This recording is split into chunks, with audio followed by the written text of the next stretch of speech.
This blew my mind. Like, my jaw dropped when I read this. And then I thought, they're going to think I did it. That's quite the little hole. Poisoners often are repeat offenders.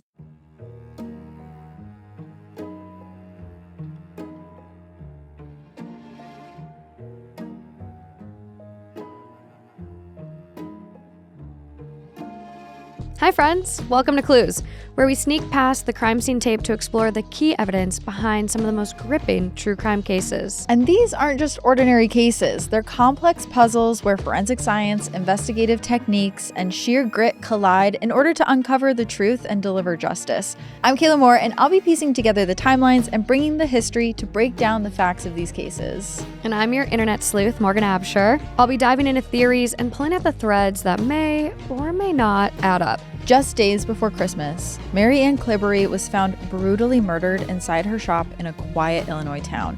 It was a horrific scene, and nothing about it made sense. There was no sign of forced entry, no clear motive, but the truth didn't stay hidden for very long. We'll get into it right after this quick break. Okay, Morgan, before we jump into this episode, what's been going on in your life? Not much, just trying to lay low, relax, clean my house. I'm like in my spring cleaning era. Oh, nice. It is that time of year. It's that time of year. Yeah. Yeah, we're hanging out this weekend. We're going to a true crime podcast live show together. I know. Maybe getting some inspiration for our own. I've never seen a true crime podcast live.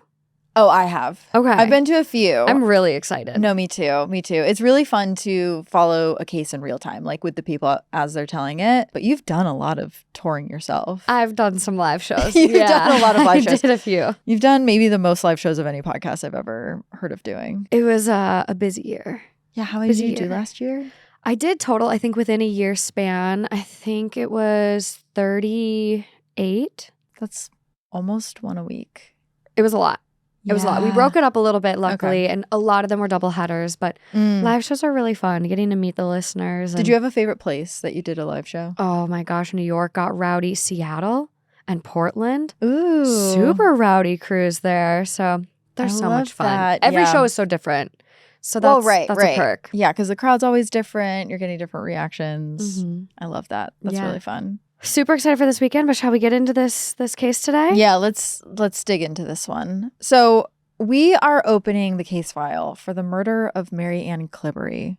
So on Wednesday, December 22nd, 2004, Mary Ann was found dead in Loves Park, Illinois, a suburb of Rockford, at Al Zulo Remodeling Specialists. A little bit about Mary Ann. Mary Ann Romaine was born on May 21st, 1935. She was one of 5 children from a poor family. She was born in the Chicago projects and then moved to Arkansas, but then moved back to Illinois, to outside of Rockford specifically. And when she moved back, she actually moved to a house that had no hot water. According to one source I found, Mary Ann was married twice and had 5 children. At least one of her husbands had left her widowed, but it's actually not clear whether she was divorced or the other one had passed away. And by 2004, when this happened, Mary Ann had been dating a man named Gene Sundin. They'd been together for 15 years, and in one interview I found, Gene described Mary Ann as his life, his love. They were clearly very attached and happy. Yeah. Mary Ann had been working at Al Zulo's since 1959, so over 45 years. She actually started out at the company as doing like almost Vanna White commercials and pointing to the cabinetry. The videos were really cool. And in 1999, 40 years after she started working there, the original owner, Al Zulo, retired. And he gave the business to 2 people, Mary Ann and her coworker, George Hansen, who then became business partners. Mary Ann was the CFO. She was in charge of all the company's accounting and financial records. There are some sources that say she was just such a good boss. Like she would front employees their salaries up front out of her own pocket to make sure they were okay. Oh my gosh. Yeah. Wow. And then you have George, who was in charge of sales.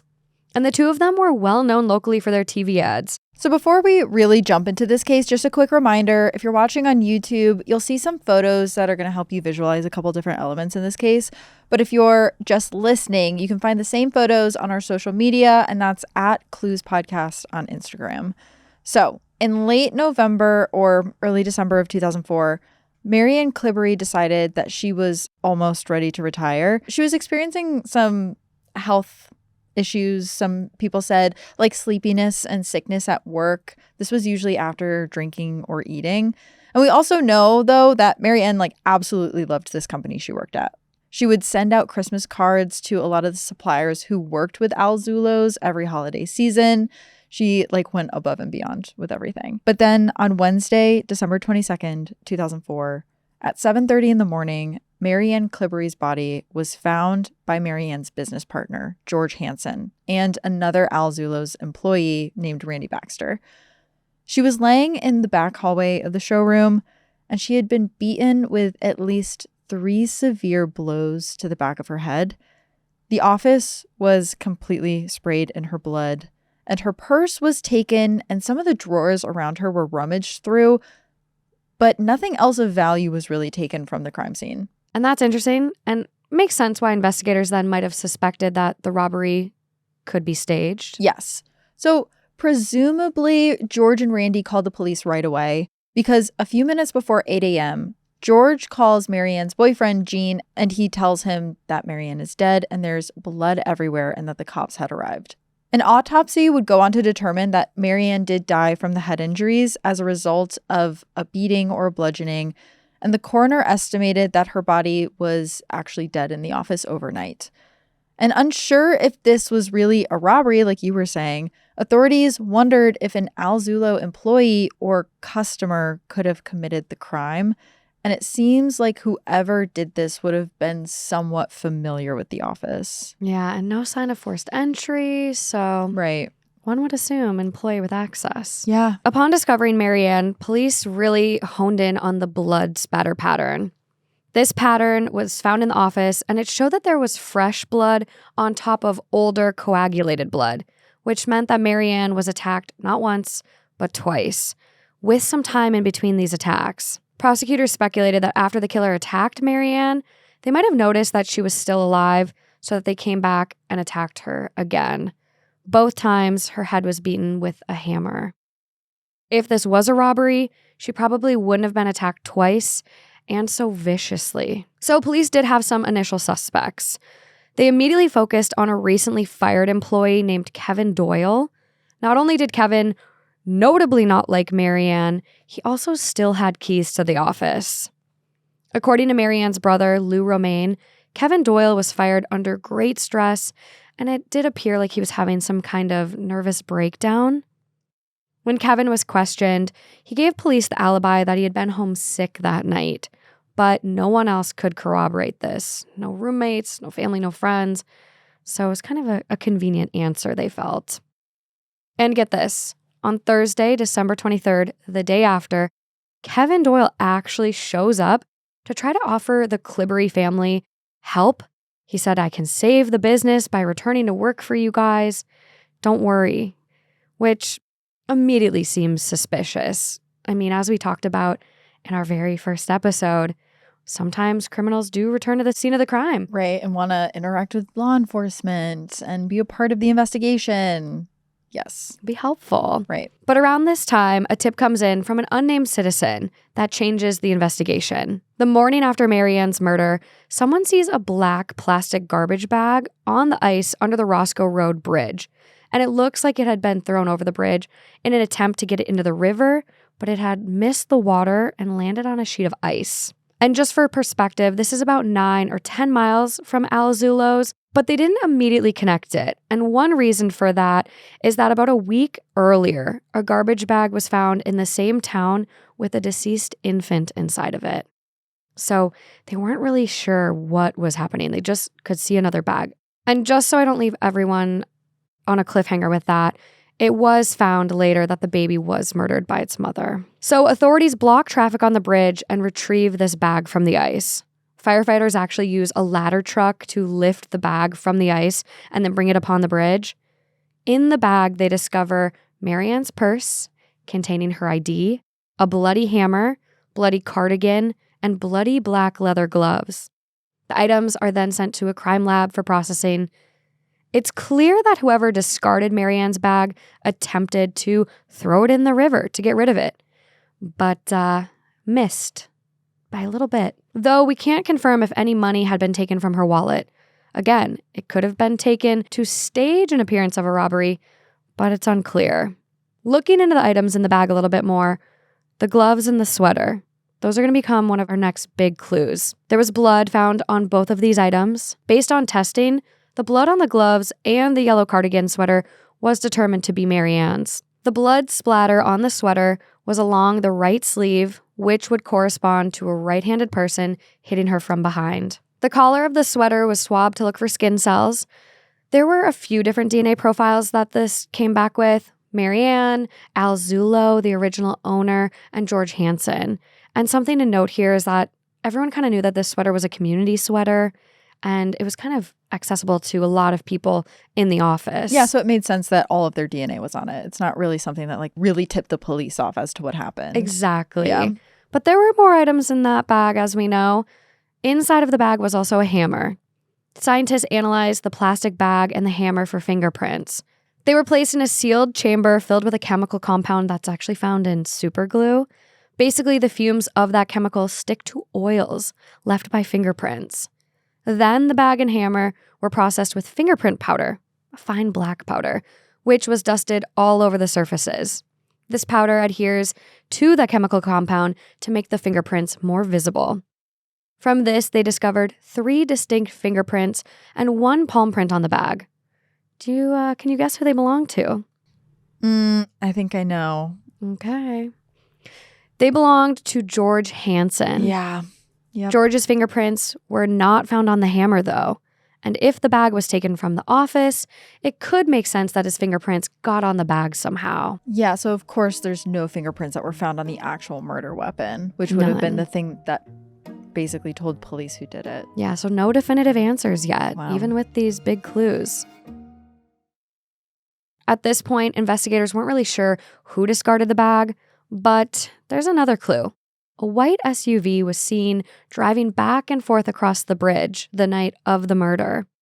Authorities also received a tip that the white SUV had vanity license plates that read, quote, Zullo 51. A car matching that description with the Zullo vanity plate belongs to Mary Ann's business partner, George Hansen. The idea of committing a crime using your car when you have vanity plates.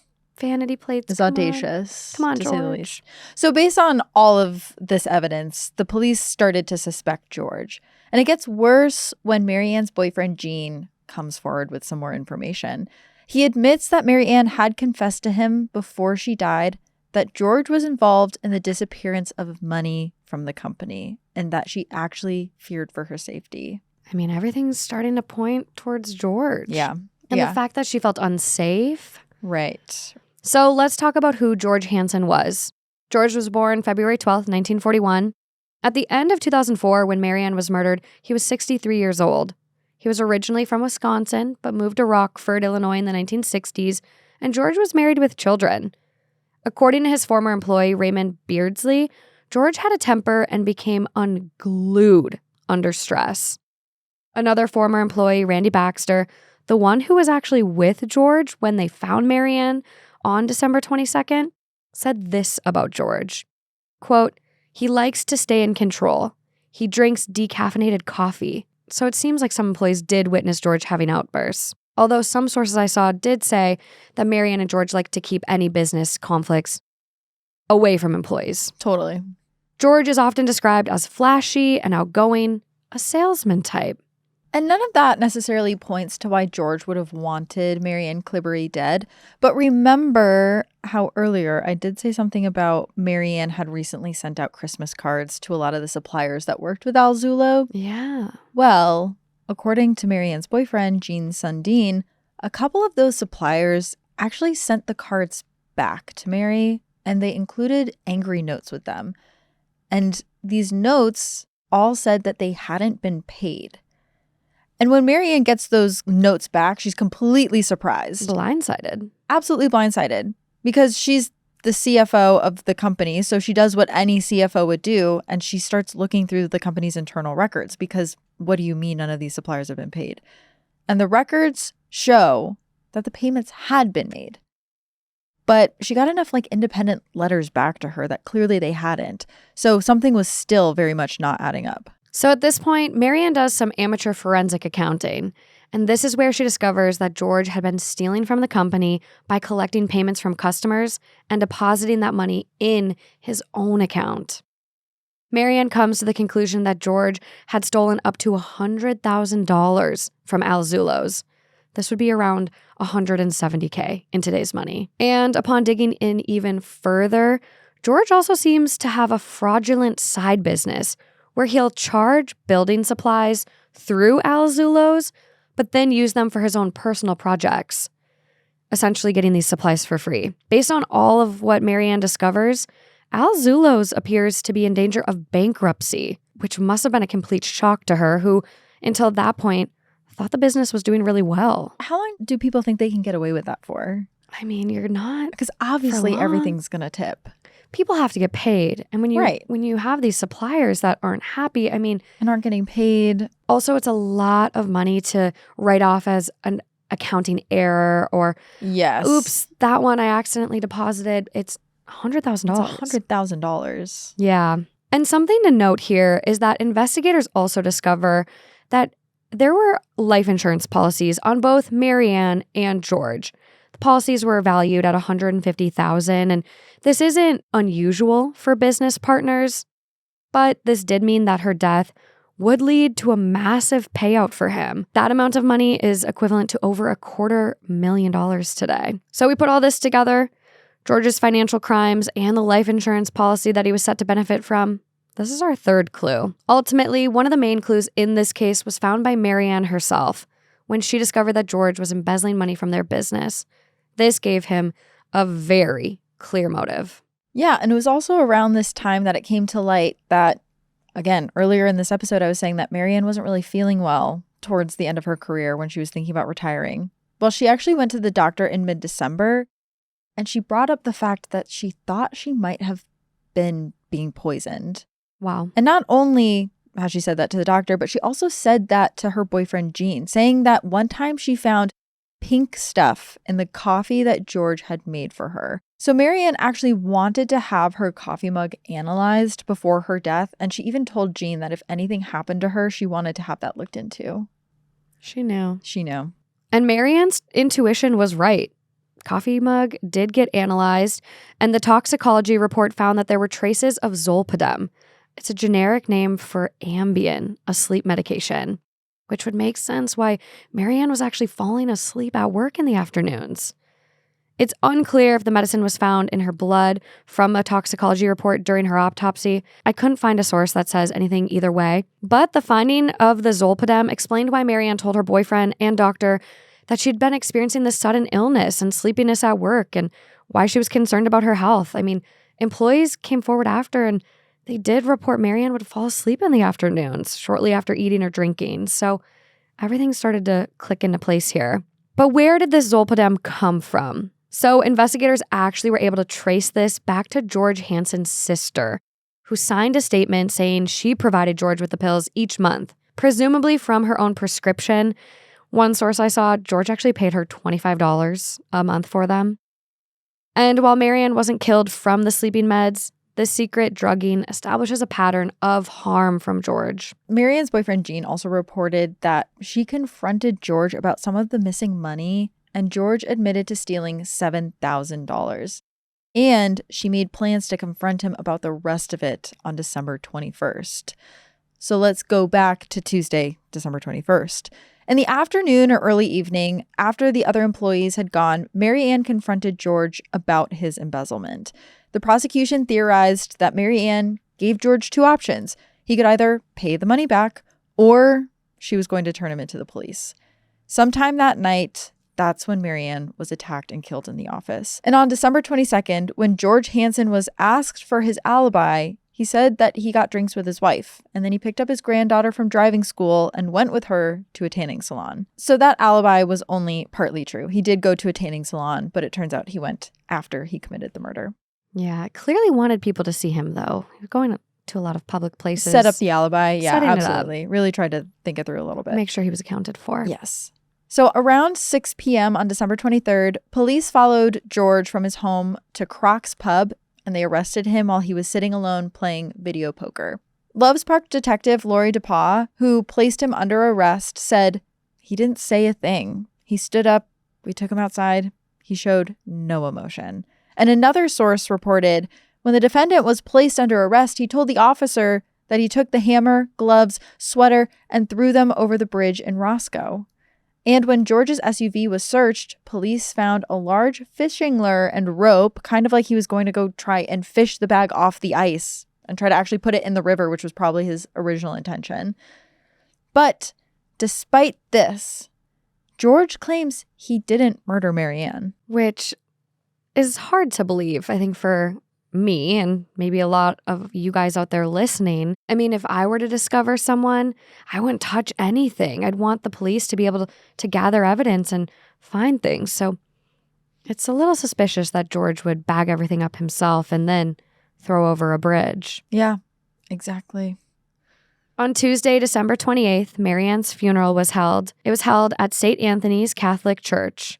Hundreds attended, including community leaders and members of the various clubs Mary Ann belonged to. 2 days after Mary Ann Clibbery's funeral, on December 30th, a judge denies George Hansen bail after a hearing. In the petition written by the Winnebago County Deputy State's Attorney, the main evidence is that Mary Ann confronted George about stealing from the company, and he admitted it.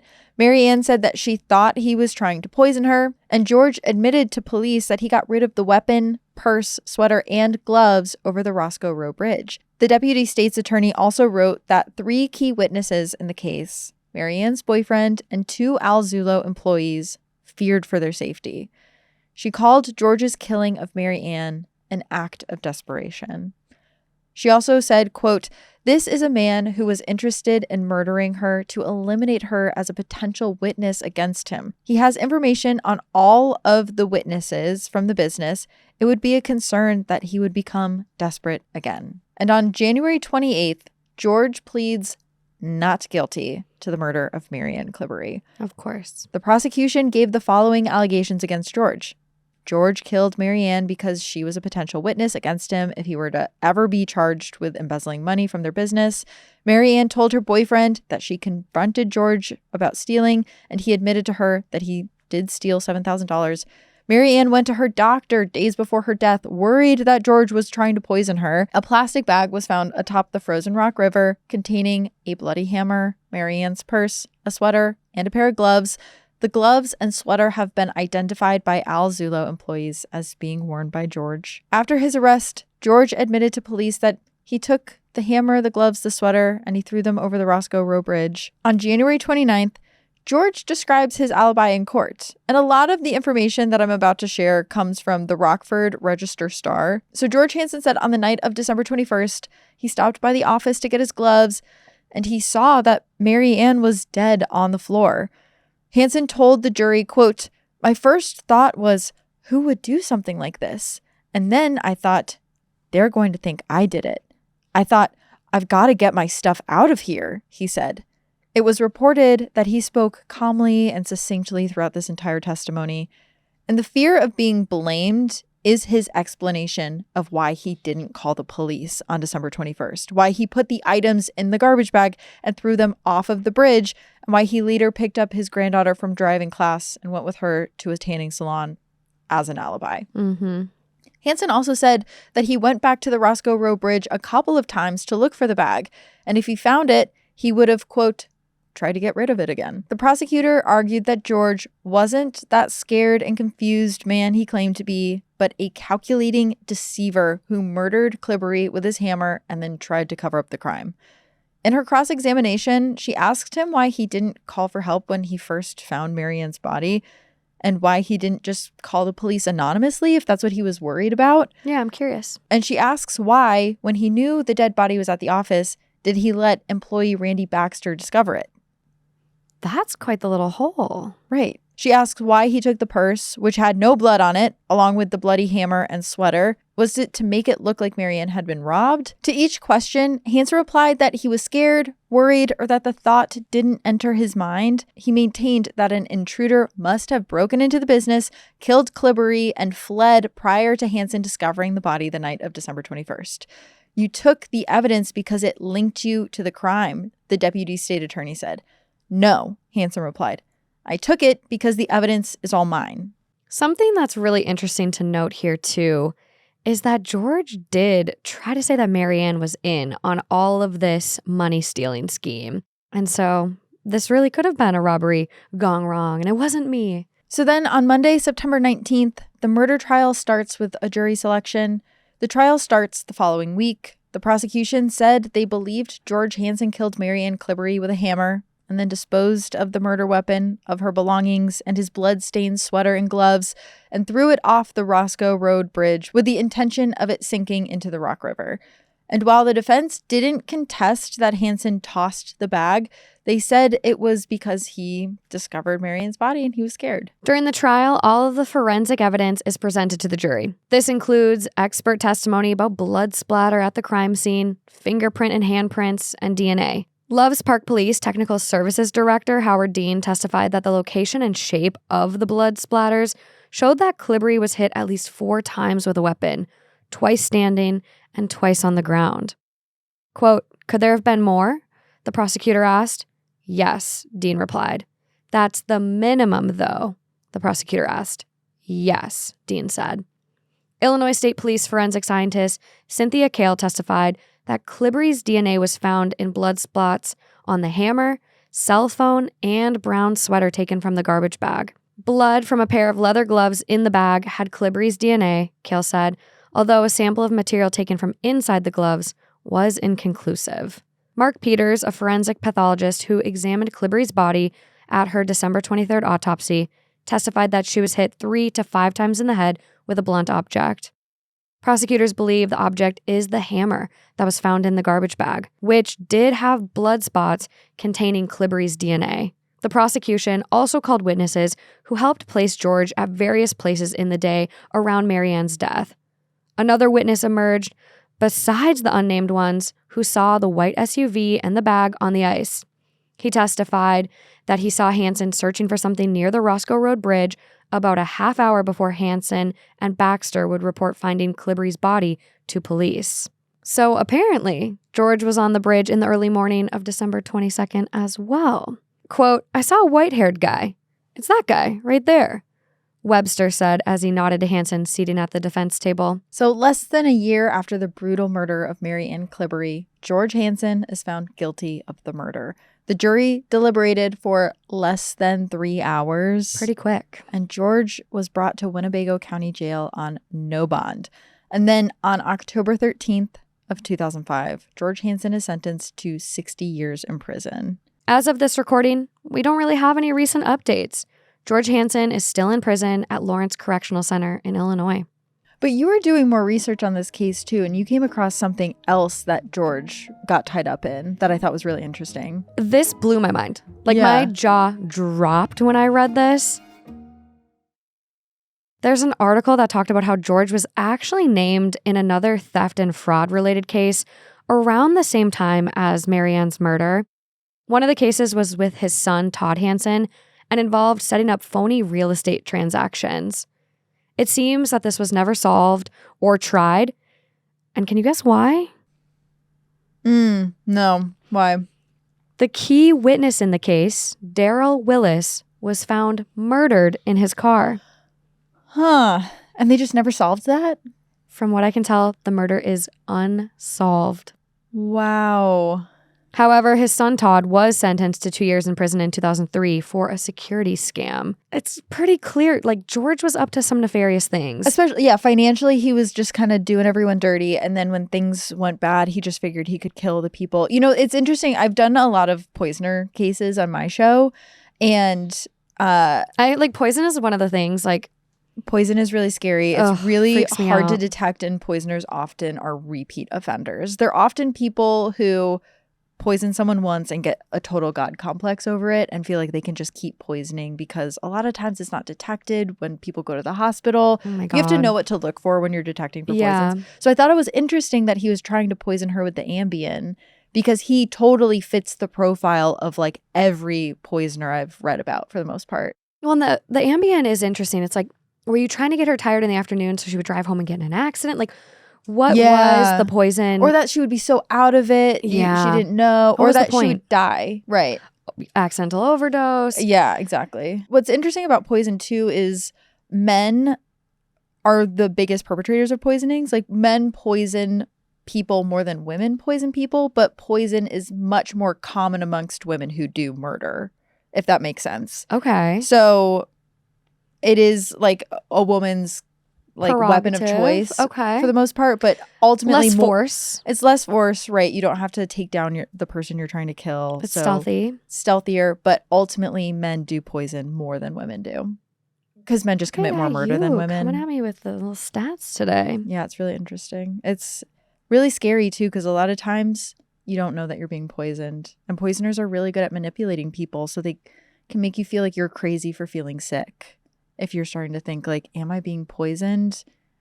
No, you just have been sick lately. Like allergies are really bad right now. Like, I don't know. They just come up with all these excuses. Well, and for any of us out there that have experienced at least the healthcare system in our country, it can be hard to get a provider to believe you. You really have to advocate for yourself, and it can be exhausting. So it would be easy to brush off in a lot of cases. To think that it's not actually poison. All of this evidence, George's behavior, throwing this, over the bridge.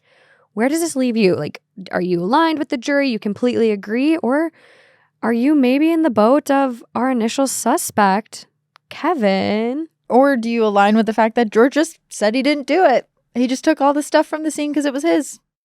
I don't think that's true. I think it makes total sense that they caught him so fast. They caught him the next day. If it walks like a duck, quacks like a duck, it's a duck. It's a duck. But where are you guys at with this one? We'd love to see your comments. Any theories you might have, any Reddit rabbit holes you might have went down. Absolutely.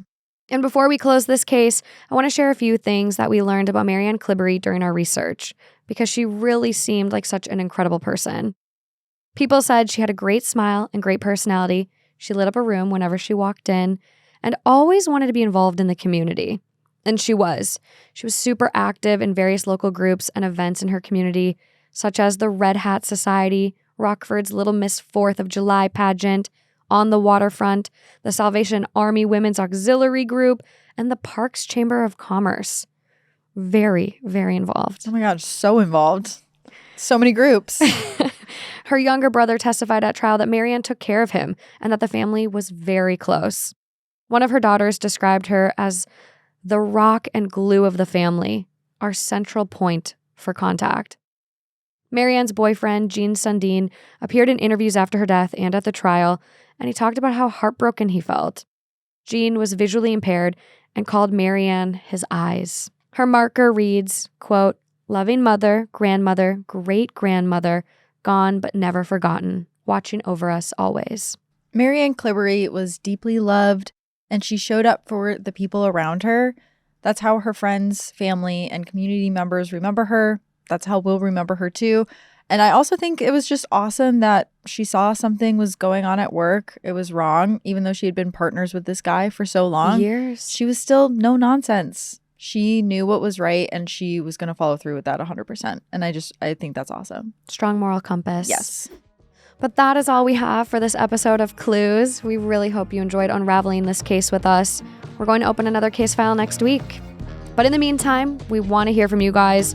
Your thoughts, theories, again, those rabbit holes you might have went down with this one, and all of your feedback, because it's what's going to make us deliver a show you all love, do these cases justice, and it's what makes a community so special. At Crime House, we value your support. Share your thoughts on social media, and remember to rate, review, and follow Clues, which helps others discover the show. And if you're watching on YouTube, don't forget to hit that subscribe button. Hit it. And if you're hungry for more content, we've got you covered. Join our Crime House Plus community on Apple Podcasts. Okay, we'll be back next week with another new case on Clues. Bye, guys. Bye.